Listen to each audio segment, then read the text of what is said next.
यमराज ने कहा मैं तुझे 2 वरदान देता हूं, मांग ले। उसने एक वरदान तो मांगा, सकुशल वापस पहुंचकर पिता के क्रोध के शांत होने का, और दूसरा मांगा कि मुझे मृत्यु का रहस्य बता दीजिए। यमराज ने कहा कि अभी तू बहुत छोटा है, तेरे योग्य नहीं है, यह प्रश्न तेरी बुद्धि के योग्य नहीं है। बच्चे ने कहा नहीं, जान के जाऊंगा। यमराज ने उसे अमरता का ज्ञान दिया। वह बालक था नचिकेता, और उस ज्ञान के एकत्रीभूत होने की कथा कठोपनिषद के माध्यम से हमारे प्रकाश में आई। हम उस परंपरा से आए हैं। इन्होंने लिखा है कि आपकी ऑफिशियल वेबसाइट के संपर्क सूत्र से आपका यह ईमेल आईडी प्राप्त हुआ। अपने अपने राम का ऊर्जा सत्र सुना, मन व देह में अनुपम ऊर्जा का आभास हुआ, लेकिन एक प्रश्न था जो कल भी रह गया। कृपा करके इसकी समाधान रेखा बताएं। राम ईश्वर हैं या महापुरुष? बहुत सामान्य सवाल है, और मैंने कल भी ये कहा था, मेरी कोई योजना नहीं है कि मैं आपको श्रद्धा से भरकर भेजूं, और एक सूक्ति पहली बोल रहा हूं, इस पर आपकी मोहर लगे। जो श्रद्धा तर्क की कसौटी पर नहीं कसी जाती, वो कुछ समय बाद नष्ट हो जाती है। आप कितना भी अपने बच्चे को कहो ये भगवान है या सिर झुका ले, वो आपके कहने पर झुका तो लेगा, लेकिन उसके मन में प्रश्न बने रहेंगे। और भारत के लोगों, प्रश्नों से कभी मत बचना। तुम जिस संस्कार में पैदा हुए हो, मैं जिस संस्कार में पैदा हुआ हूं, वो प्रश्नों से कभी नहीं बचे। विश्व में 2 तरह की अवधारणाएं हैं। एक अवधारणा अपने धर्म और विचार को लेकर यह है कि हमने जो कह दिया वही सत्य है, जो हमारे बड़ों ने कह दिया वही सत्य है, जो हमारी किताब में लिखा है वही सत्य है। इसके बाहर सोचोगे, इसके बाहर सवाल भी करोगे तो क्या करेंगे? सरतन से जुदा। और एक भारत है जिसकी सारी उपनिषद परंपरा प्रश्नोत्तरी से पैदा हुई है। हमारे सारे उपनिषद प्रश्नों के माध्यम से पैदा हुए हैं। याज्ञवल्क्य से मैत्रेयी पूछती हैं, याज्ञवल्क्य उत्तर देते हैं, और याज्ञवल्क्य संहिता का निर्माण हो जाता है। एक ऋषि का लड़का, छोटा सा बच्चा, उसने अपने पिता से पूछा यज्ञ के समय कि पिताजी, यज्ञ के बाद इस तेल को किसे दे दोगे? तो पिताजी ने कहा, इसे मैं नापितों को दे दूंगा, केश कर्तन का काम करने वाले सैन समाज के मित्रों को दे दूंगा। पिताजी, ये गाय किसे दोगे? मैं इसे गोस्वामियों को दे दूंगा। पिताजी, ये अग्नि किसे दोगे? मैं इसे अग्निहोत्र ब्राह्मणों को दे दूंगा। लगातार सवाल पूछता रहा। बाप व्यस्त था, इतना बड़ा आयोजन था। फिर उसने कहा, मुझे किसे दोगे? पिता ने गुस्से में कहा, मैं तुझे यमराज को दे दूंगा। बच्चे ने सोचा, अगर पिता ने यमराज को देना ही है तो यमराज को नीचे आने में कष्ट होगा, मैं ही चला जाता हूं। उस बच्चे ने 3 दिन कठोर तपस्या की और वो यमराज के द्वार पहुंचा। उसकी आयु नहीं थी अभी जाने की, उसका समय नहीं था, उसकी वेटिंग लिस्ट अभी कंफर्म नहीं हुई थी, उसका आरएसी कंफर्म नहीं हुआ था। वो पहुंच गया। यमराज ने पूछा, कौन आया है? बोले, एक बच्चा मिलने आया। बोले, उसकी आयु ही नहीं है, वो द्वार से जा ही नहीं रहा। महाराज, वो तो बैठा ही हुआ है। 3 दिन यमराज के द्वार पर बैठा रहा। यमराज आए। यमराज ने कहा, क्या चाहता है? उसने कहा, हाँ, मुझे पिता ने कहा है आप तक जाना है, आपको देने के लिए। उसने कहा, नहीं, पिता ने परिहास में कह दिया है, बेटा वापस जा। तो बच्चे से कहा कि जाऊंगा तो सही, लेकिन पिता ने कहा है तो यहीं रहूंगा। यमराज ने कहा, मैं तुझे 2 वरदान देता हूं, मांग ले। उसने एक वरदान तो मांगा, सकुशल वापस पहुंचकर पिता के क्रोध के शांत होने का, और दूसरा मांगा कि मुझे मृत्यु का रहस्य बता दीजिए। यमराज ने कहा कि अभी तू बहुत छोटा है, तेरे योग्य नहीं है यह प्रश्न, तेरी बुद्धि के योग्य नहीं है। बच्चे ने कहा, नहीं, जान के जाऊंगा। यमराज ने उसे अमरता का ज्ञान दिया। वह बालक था नचिकेता, और उस ज्ञान के एकत्रीभूत होने की कथा कठोपनिषद के माध्यम से हमारे प्रकाश में आई। हम उस परंपरा से आए हैं। तो यह जो परंपरा है प्रश्नों से न बचने की, तो यह जो संस्कृति है यह प्रश्नों से नहीं बचती है। मैंने इन प्रश्नों के उत्तर को इसलिए स्वीकार किया है कि हम कभी भी प्रश्नों से नहीं बचे हैं। देखिए, 2 संस्कृति, एक कहती है सवाल ही मत करो। इस किताब में लिखा है, मेरे भगवान ने कहा है, मेरे ग्रंथों में लिखा है, सवाल मत कर देना वरना जान से मार दूंगा। एक संस्कृति है कि कहती है कि सवाल कर, सवाल पूछ। आद्य शंकराचार्य जी की वंदना कल मैंने यहां अर्पित की माता जगदम्बा के स्मरण में। शंकराचार्य जी जब दक्षिण से चले पराजित करते हुए विद्वानों को अपने शास्त्रार्थ में, तो उज्जैनी में एक बहुत बड़े विद्वान थे जो महेश्वर में रहते थे, जिनका नाम था आचार्य मंडन मिश्र। उनकी पत्नी भारती देवी भी अद्भुत विदुषी थी। आचार्य जी जब उनके घर के लिए पहुंचे तो महेश्वर में माता नर्मदा के किनारे उन्होंने लोगों से पूछा कि महेश्वर मिश्र का घर कहां पर है। पानी भरती हुई पनिहारी उन्होंने कहा, जिस द्वार पर तोता और मैना ब्रह्म और जगत के सत्य होने पर संस्कृत में शास्त्रार्थ करते मिल जाएं, वो आचार्य मंडन मिश्र का घर है। दोनों के बीच शास्त्रार्थ हुआ और उनके बीच निर्णायक कौन चुना गया। ये जो दक्षिण आज हमें सिखाता है, ये जो पश्चिम के दक्षिण विचारक हमें सिखाते हैं, ये जो पाश्चात्य विचारक हमें कहते हैं कि हमारे यहाँ स्त्री पद्दलित स्थितियों में थी, यहाँ जो मेरी माएँ बैठी हैं, मेरी बेटियां बैठी हैं, भाभियां बैठी हैं, बच्चियां बैठी हैं, ये विश्व में कहीं भी पढ़ने जाएं जयपुर की ओर से तो उन्हें समझाना कि जिस समय तुम्हारे धर्म संस्थानों में स्त्रियों के ऊपर अत्याचार हो रहा था, उस समय 1600, 1700, 1800 साल पहले दुनिया की पहली जज, पहली न्यायमूर्ति भारत ने बनाई। जब मंडन मिश्र और आचार्य शंकर के बीच शास्त्रार्थ हुआ तो उसकी ज्यूरी को हेड उनकी पत्नी विदुषी भारती ने किया। भारत ने पहली बार यह चमत्कार और बड़े सरलता के साथ किया। उन्होंने शास्त्रार्थ सुना भी नहीं। उन्होंने कहा, मुझे तो घर का काम करना है, मुझे तो लीपना है आंगन को, मुझे तो गोविंद जी को भोग लगाना है, मुझे तो नर्मदा जी से पानी भर के लाना है। आद्य शंकराचार्य ने कहा, निर्णय कैसे करोगी माता? बोले, निर्णय कर दूंगी। सुबह ही सुबह उपवन से लाए हुए पुष्पों की 2 माला बनाई, एक अपने पति के गले में पहनाई, एक शंकराचार्य जी के गले में पहनाई, और उसके बाद अगले दिन निर्णय कर दिया दोपहर को कि मेरा पति पराजित हुआ, आप जीत गए। चारों तरफ इकट्ठे हुए शिष्यों ने पूछा, गुरु माता आपने कैसे निर्णय कर दिया कि आचार्य पराजित हो गए? बोले, मालाओं के माध्यम से। बोले, माला कैसे सूचित करेगी? कितनी अद्भुत बात है। उन्होंने कहा, जो शीतलता के साथ अपना तर्क रखेगा, जिसकी बात में जान होगी, उसका हृदय जलेगा नहीं, गर्म नहीं होगा, उसकी माला मुरझाएगी नहीं। जो ईर्ष्या से, कुंठा से और कुतर्क से भरा रहेगा, उसकी छाती में अग्नि प्रज्वलित होगी और माला मुरझा जाएगी। मेरे पति की माला मुरझा। तो इसलिए प्रश्नों से नहीं बचना चाहिए। जिसने कहा कि श्री राम ईश्वर हैं या महापुरुष, आप प्रसन्न हो जाइए इस बात पर। यह अधिकार केवल आपको मिला, केवल इस धरती को मिला कि यहां भगवान स्वयं आया है। मैं समस्त धर्मों के प्रति अत्यंत आदर, समस्त धर्मों के जो संदेश वाहक हैं उनके प्रति चरण स्पर्श करते हुए यह कहना चाहता हूं कि मुझे प्रसन्नता है कि मैं ऐसे विचार में पैदा हुआ जहां ईश्वर स्वयं आया। किसी धर्म में तो ईश्वर का संदेश वाहक आया जो उसका संदेश लेकर आया, किसी धर्म में ईश्वर का बेटा आया, सन ऑफ गॉड। लेकिन यह अकेला देश है जहां ईश्वर स्वयं मिट्टी पर लेटा, दही को बाहर फेंका, माखन चखा और विराट हुआ तो इतना कि बड़ी से बड़ी हस्तिनापुर की राज्यसभा का आकाश फट गया, और छोटा हुआ तो इतना कि यशोदा की गोद में समा गया। यहां ईश्वर पैदा हुआ।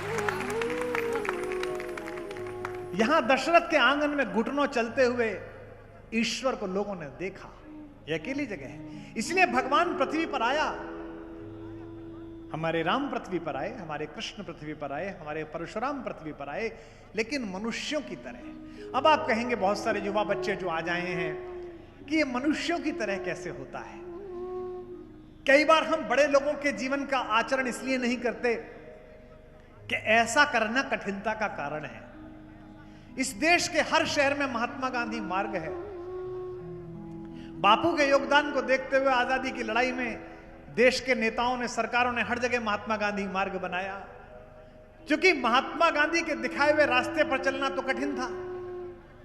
तो अच्छा था कि उनका नाम पर मार्ग बना दो, वहीं थोड़ा गाड़ी घुमा लेंगे, हो जाएगा, हम भी महात्मा गांधी के मार्ग पे चलते हैं। यह बचने का तरीका है। कवि कुल किरीट, कवि कुल शिरोमणि, मेरे अत्यंत आदरणीय महामहिम के अत्यंत आदरणीय पंडित अटल बिहारी वाजपेयी जी की शव यात्रा निकली तो आदरणीय प्रधानमंत्री जो न जाने कितने प्रदेशों के मुख्यमंत्री पीछे पीछे चले।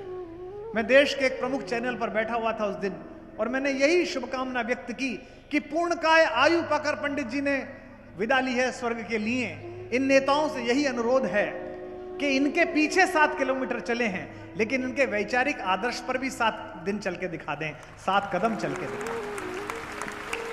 भगवान ने पृथ्वी पर आकर मनुष्य के रूप में व्यवहार इसलिए किया ताकि आप ये ना कह सको अजी ये तो बड़े आदमी है, इनके जैसा कैसे बने। अक्सर खुद की बेईमानी, खुद से बचना, अपनी शक्ति को बचाने का तर्क ये होता है, अरे इस पे क्या करना, ये तो बड़े आदमी है, हम कैसे कर सकते हैं। भगवान ने पृथ्वी पर वो सब किया जो मैं और आप करते हैं। मेरी आपकी तरह वो रोए भी। पत्नी के हरण हो जाने पर उन्होंने विलाप भी किया, और विलाप को भी अपने छोटे भाई को भी सूचित किया और कहा कि घन घमंड नभ गर्जत घोरा प्रिया विहीन मन डरपत मोरा। अरे लक्ष्मण, आकाश में चौमासे में बादल कड़कड़ा रहे हैं और तेरी भाभी चली गई है, मेरा मन डर रहा है। सोचिए किसका मन डर रहा है? जिसकी भ्रकुटी के तिर्यक हो जाने पर यह सृष्टि प्रलय में परिवर्तित हो जाती है, उसका। भ्रकुटी विलास सृष्टि लय हुई, उस व्यक्ति को डर लग रहा है। डर नहीं लग रहा है, वो आपको दिखाना चाहते हैं कि अगर तुम अपने संकटों से डरते हो तो तुमसे ज्यादा संकट तो मेरे जीवन में आए हैं, और उसके बाद भी मैं नंगे पांव एक वलकल पहनकर विश्व के सबसे शक्तिशाली दुष्ट आत्मा को दूसरे के देश में जाकर पराजित करके लौट सकता हूं, तो तुम अपने अंदर की लंका पर विजय क्यों नहीं पा सकते? तुम अपने अंदर की अयोध्या क्यों नहीं स्थापित? इसलिए यह कहानी प्रतीकों की कहानी है। इसलिए मैं कहता हूं कि मनुष्यता की आंख ने, जिस बच्चे ने भी, जिस युवक ने, जिस भाई ने यह सवाल पूछा है कि ईश्वर है या महापुरुष, वे कैसे महापुरुष हैं जो ईश्वर का पद छोड़कर आप तक आए हैं। संस्कृत में हम अवतार कहते हैं उन्हें। यह अवतार शब्द कहां से आया है? संस्कृत में एक शब्द है अवतरणिका। अवतरणिका कहते हैं सीढ़ी को, नीचे से ऊपर जाना और ऊपर से नीचे आना। यह किसके माध्यम से संभव है? सीढ़ी के माध्यम से संभव है। ईश्वर का मनुष्य बनना और मनुष्य का ईश्वर बनना, यह किसके माध्यम से समझा है? यह अवतार के माध्यम से संभव है। इसलिए राम ने आपको बताया कि तुम्हारी तो एक नौकरी में ट्रांसफर हुआ है। राम ने आपको बताया कि तुम तो एक आईआईटी के पहले या दूसरे अटेम्प्ट में फेल हुए हो। राम ने आपको बताया कि तुम्हारे को तो थोड़ा सा ही घाटा हुआ है। राम ने आपको बताया कि तुमसे तो थोड़े से ही अवसर छिने हैं। मेरे से तो लगातार छिनता ही आया है, लेकिन उस छिनने के बाद भी मैंने मनुष्यता के लिए पृथ्वी पर पैदा हुए सबसे बड़े खतरे को उसके घर में जाकर इसलिए पराजित किया ताकि दुनिया दीपावली मना सके, दशहरा मना सके और आनंद मना सके। कुछ भी गा लीजिए, जिह्वा और वाणी को अमृत तो तभी प्राप्त होगा जब आप राम गाएंगे। माता ने अपने हिसाब से राम को देखा। जब पैदा हुए राम तो गंभीर थे, रोए ही नहीं। माता ने कहा कीजिए शिशु लीला।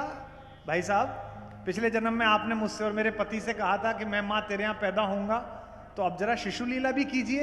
कई बच्चे प्रौढ़ों की तरह बात करते हैं, अच्छे नहीं लगते। कई जवान बच्चों की तरह बात करते हैं, अच्छे नहीं लगते। जिस आयु में आप हैं उस आयु की चंचलता, उस आयु की प्रगल्भता, उस आयु की प्रौढ़ता ही अच्छी लगती है। इसलिए माता ने क्या कीजिए शिशु लीला। पिता ने अपने हृदय से देखा, विश्वामित्र से कहा आप मुझे ले जाओ लेकिन इसे मत ले जाओ। 6 बार राम कहकर पिता ने तृण की तरह अपना शरीर छोड़ दिया। तृण इव परिहरे भूप गयो सुरधाम, राम राम कई राम राम कई राम राम कई राम। 6 बार राम का और चले गए। गुरुओं ने अपने हिसाब से देखा। वशिष्ठ ने कहा जैसे धर्म ने ही पृथ्वी पर स्वयं शरीर धारण कर लिया, हे राम तुम ऐसे हो। परिजनों ने अपने हिसाब से देखा। इस सभा में कोई राजनीतिज्ञ नहीं है। महामहिम उसकी सीमा से बाहर खड़े हुए एक संवैधानिक महापुरुष है। इसलिए से कह सकता हूं कि राजा का आदर्श ऐसा होना चाहिए जिस पर मैं कल बोलूंगा। परिजनों ने कैसे देखा? अचानक मुझे प्रसंग याद आ गया। मराठी का मैंने एक गीत सुना था, लोकगीत। 14 वर्ष बाद राम लौटे। दिवाली पर जब आजकल इतनी रोशनी हो जाती है, सोचो जब हमारा नायक, जब हमारा भगवान 14 साल बाद लौटा होगा तो कैसा माहौल हुआ होगा। राम लौटे तो हर तरफ प्रकाश किया गया, घी के दिए जलाए गए। नैमिषारण्य के बाहर जहां उनकी कुटिया है नंदीग्राम में भरत की, वहां पुष्पक विमान उतरा। राम एक बड़े रथ पर सवार हुए, पार्श्व में स्वयं माता सीता, लक्ष्मण, चरणों में हनुमान, सुग्रीव, अंगद, नल, नील, जामवंत, विभीषण, सब राजा। हर तरफ से पुष्प वर्षा हो रही है, महिलाएं रो रही हैं, बलायां ले रही हैं। उनके साथ के पड़े हुए युवक उनके जय घोष के नारे लगा रहे हैं। सड़कों पर लोग फूल बिखेर रहे हैं। भगवान ने रथ के आगे चलते हुए भरत जी को पास बुलाया और भरत से कहा, प्यारे भाई, क्या मेरे आगमन से अयोध्या प्रसन्न नहीं है? भरत की आंख से आंसू आ गए। भरत ने कहा, कैसी बातें करते हो? 14 वर्ष से यहां प्रसन्नता किसी ने देखी नहीं है। एक ही दिन की प्रतीक्षा की है कि आप लौटेंगे। देखिए इन सबको कितने प्रसन्न हैं। आपके मन में प्रश्न क्यों आया? राम ने कहा, बाकी सब तो ठीक है। हमारी मां की जो 7 महिलाएं थी, मां जैसी, वो भी आई हैं। मेरे तुम्हारे साथ खेलकर बड़े हुए जवान भी मुझे दिख रहे हैं, महिलाएं भी दिख रही हैं, बच्चे नहीं दिखाई दे रहे। क्या वे अपने तात, अपने ताऊ राम के आने पर प्रसन्न नहीं है? भरत ने आंख में आंसू भरते हुए कहा, क्या कहूं मेरे राजन, यह अयोध्या आपसे कितना प्रेम करती है कि जिस दिन से आप तपस्वी और ब्रह्मचारी का वेश बनाकर माता के साथ बाहर निकले हो, 14 वर्ष से इस अयोध्या ने गृहस्थ जीवन नहीं अपनाया है। यहां बच्चे पैदा ही नहीं हो। लोगों को लगता है कि असंभव बात है। यह असंभव बात नहीं है। राजा की शुचिता में अगर विश्वास हो जाए तो राजा जो कहे प्रजा वो मानने लगती है। वो तो सतयुग था।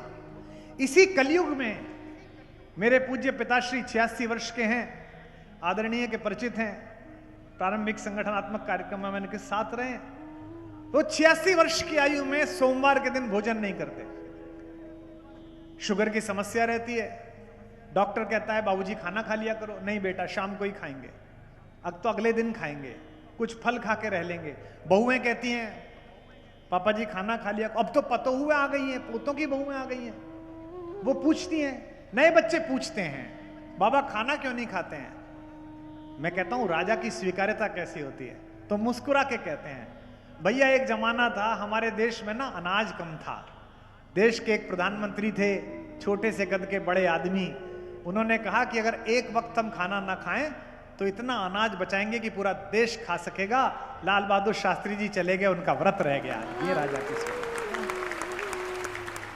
इसे राजा की स्वीकार्यता कहते हैं। तो जिसने पूछा कि वो कैसे हैं, परिजन ने अपने हिसाब से देखा, तुलसी ने अपने हिसाब से देखा, वाल्मीकि ने अपने हिसाब से देखा, कम्मन ने अपने हिसाब से देखा। उसको उत्तर दे रहा हूं जिस व्यक्ति ने मुझसे पूछा है कि मनुष्यता ने जो ईश्वरत्व का सबसे बड़ा सपना देखा वो राम है। मानवता की खुली आंख के सबसे सुंदर सपने राम।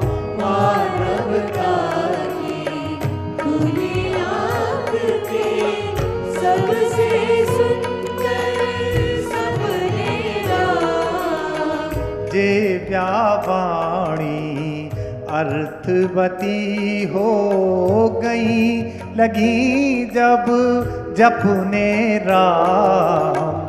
जे व्यावाणी अर्थवती हो गई, लगी जब जपने राम। मात पिता गुरु जन परिजन ने अपने अपने देखे थे।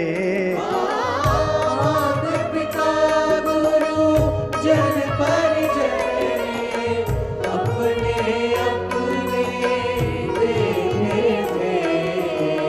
दुनिया भर ने देखे अपने अपने अपने अपने राम। दुनिया भर में देखे अपने अपने अपने अपने राम। अपने अपने अपने अपने अपने अपने अपने राम, अपने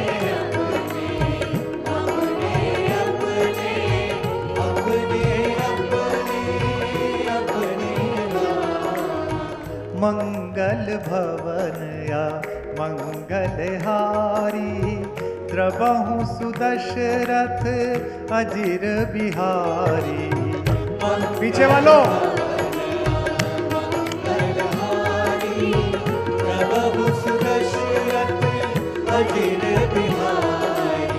सूरदास के रसिक शिरोमणि, मीरा के नटवर नागर। सूरदास के रसिक शिरोमणि, मीरा के नटवर नागर। वाल्मीकि तुलसी कंबन के, अपने अपने अपने राम। वाल्मीकि तुलसी कंबन के, अपने अपने अपने गाइए। राम। अपने अपने अपने अपने अपने अपने राम। सपने सपने सपने सपने सपने सपने सपने राम। सपने सपने सपने सपने सपने सपने सपने राम। बोल सियावर रामचंद्र भगवान की जय।